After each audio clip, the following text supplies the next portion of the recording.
Hello and welcome to this Dawn Busters Taste Challenge. I have two 40% alcohol brandies. This is Korbel, California brandy. Introduced in 1889, that old, 1889. It is produced, aged, and distilled, aged in California. Now it's actually produced at one of their facilities and it's bottled at a different one, but that's just the way they do it, and it's all done in-house. It's not sourced. Now, Korbel makes a lot of sparkling wine, champagne. They're allowed to call it champagne because they came in before the new rule that you could only make champagne in France. They were grandfathered in. So I got this liter bottle at Dorgnac's Food Center for $14. Now I think the price has definitely gone up because it was years ago when I bought this, and it's still got half the bottle. It's a Brown-Forman brand these days. Brown-Forman bought Korbel a long time ago. Francis Korbel, an immigrant from the Austrian Empire, rubber cork,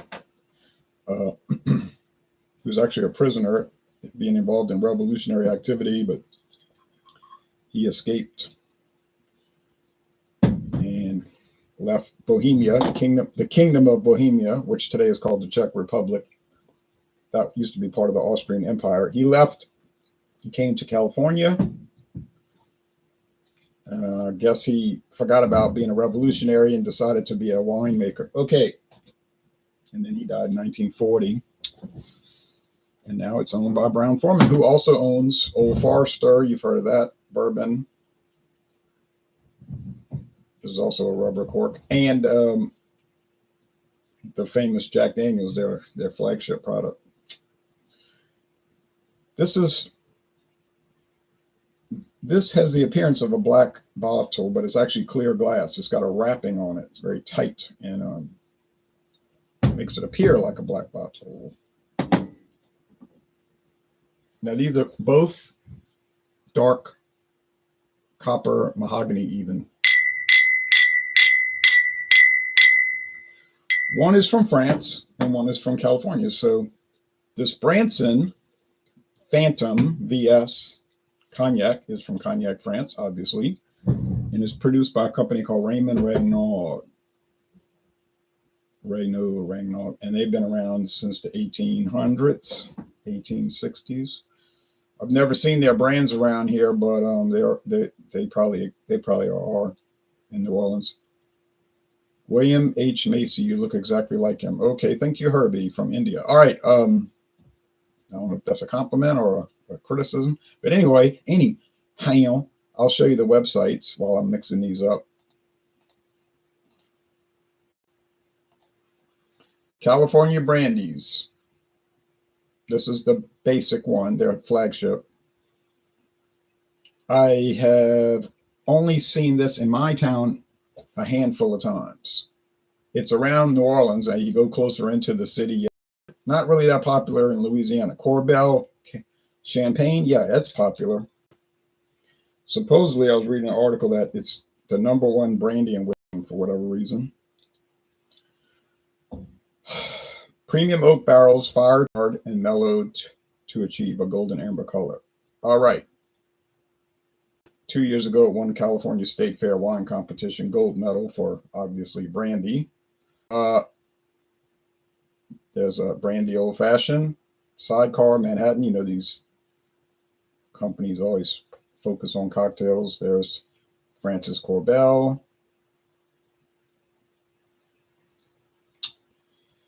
And there is a Korbel headquarters out there in California, and I think they rent the building for they show the building for big expensive weddings and other conventions. It's not going to be $100 for the night. There's the VSOP, the XS. I did find that one time. It's spiced brandy. I did find that once in a half size. 12, 18, 25. I think these you're probably only going to see in California, and they're not Definitely not going to be $14 a liter bottle. Here's Phantom Cognac V.S. They use 2 different French oaks. It's aged 2 to 3 years, although it says some of them might be even 4. Some of the brandies. Got tasting notes, technical data goes into a lot of details, so you could read that if you have time or also any interest in reading it. So both of those websites go into pretty detail, so it's take you a little while to read it. But then you have no excuse for not knowing about it, right? You can't say, "Well, I just can't find any information." It's loaded with information, actually. Welcome back, Jay. How are you? Says Wesley S. Timer. I'm fine. Thank you. My baseball team lost yesterday, so they're out of the tournament and they're out of the season. Their season is over. But when you're the number 1 seed in the conference tournament and you get beat 2 out of 3, that's it. You're finished. You're not getting invited to the NCAA tournament unless you're a big team like Louisiana State University or Florida State. Yeah, they can afford some breakdowns and they'll still get invited. But if you're a smaller school, regional school, you gotta, you know this story. You got to go all the way with it. No mistakes. One time a smaller school did win the whole thing. Coastal Carolina, another regional school, they won the whole national championship.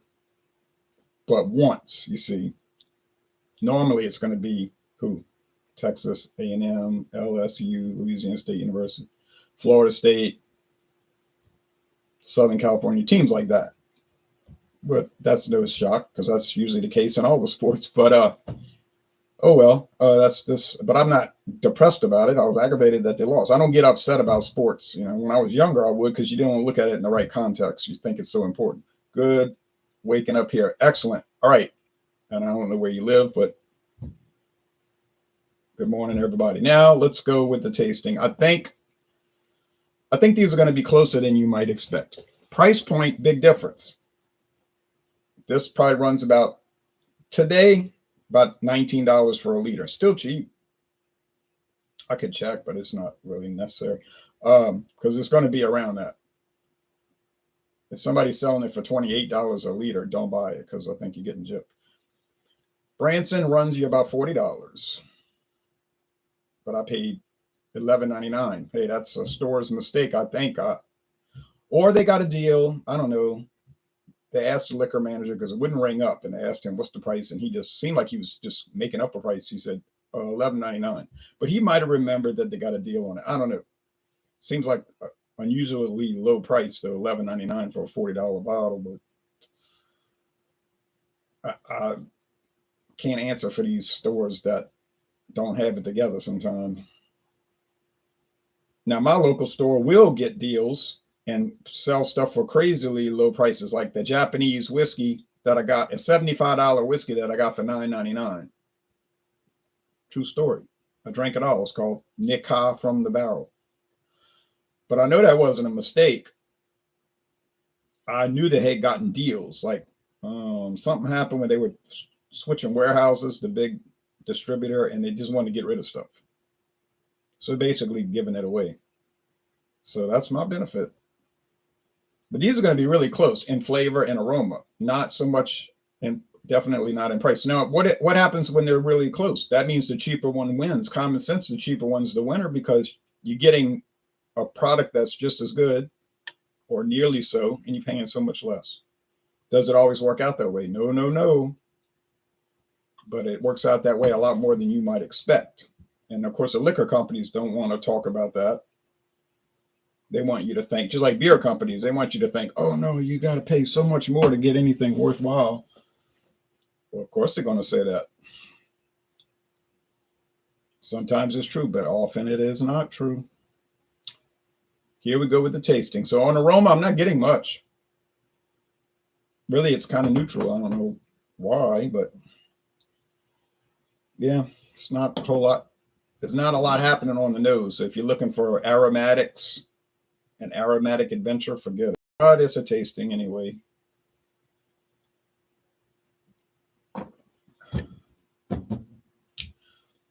A whole lot of oak here.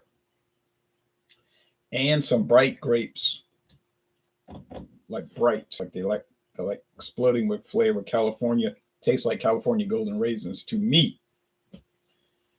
And that's cluing me in that I'm thinking it's the Korbel because I'm thinking of charred oak. Now, where are they getting those charred oak barrels? Well, they own Jack Daniels, so yeah, you know, you can kind of figure that out.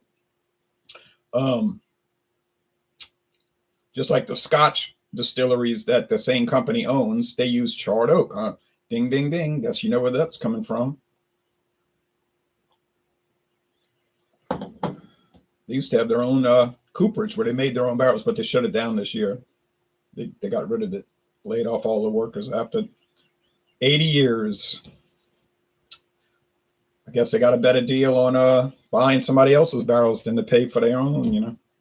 Okay, this one is very similar. Like I said, grape leaves, golden raisin, um, maybe, and definitely oak, wood, but not maybe the charred oak. Okay, so, all right. So out the gate, remember yesterday they had the race, right? But out the gate, I see that Korbel is way ahead, all things considered. Is Branson going to catch it and cross the finish line first? I seriously doubt it.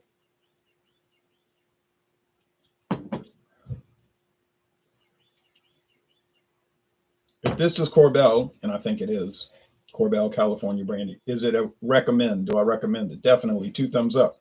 Definitely something to buy. Very competitive.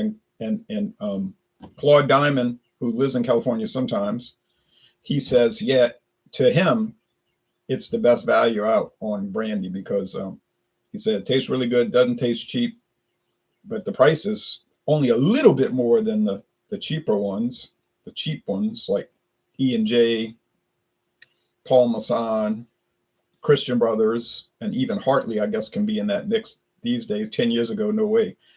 But they improved it a lot, I think. So, yeah, you pay a little bit more,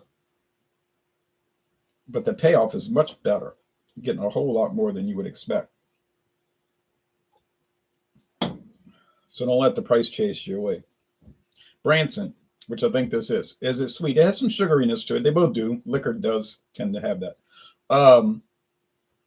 Both medium body, both finished pretty dry. Branson, is it enjoyable? Yes. Is it worth the $40? $39.99 is their suggested retail price, a penny less. Yeah, I think so. But I wouldn't buy it. You say you bought it. I know, for $11.99. I wouldn't buy it because I could get the Korbel for so much less, and I haven't lost anything. I really haven't lost. I think they're comparable. Now you say, no, it's cognac. Cognac, that's the magic word. It's way better than regular brandy. Oh, really? That's another one of those where they want you to think that. They're selling it. They have a distillery in Cognac, France, of course. They're going to brag on it. I'm not saying they're lying. I just don't think it lives up to what they might want you to believe. Let's see Korbel brandy. Let's see if Total Wine has it. I'm not going to even bother with Walmart because I know they don't.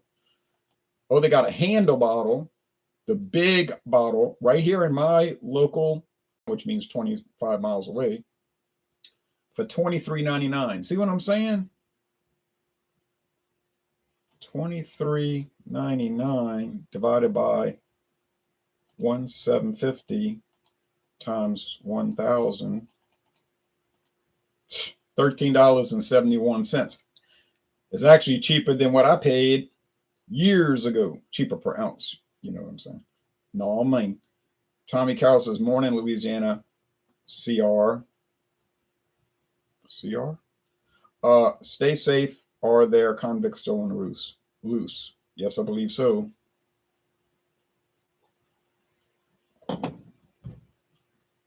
All right. I'm saying Branson. It's the Korbel. Wow. 4th loss, 4th defeat. Well, you know, I said this every time I got it wrong in this series. What did I start with? the same comments. They're so close. What did I say every time? Man, these are so close. And now you just start playing guesswork. So it's a failure in the sense that I got it wrong, but in a way it's not a failure because it shows the whole purpose of, which is the whole purpose of the blind taste test anyway, is showing you that the much cheaper product is indistinguishable, in my experience, from the much more expensive one. Does that always work out? No. But it works out enough that it's worth getting the cheap one. And it just keeps happening. It's not like this, oh, occasionally that happens, but it's really not usually the case. Oh, yeah, it is usually the case. And, well, not usually the case, but oftentimes the case. And so I see people buying super high expensive bourbon.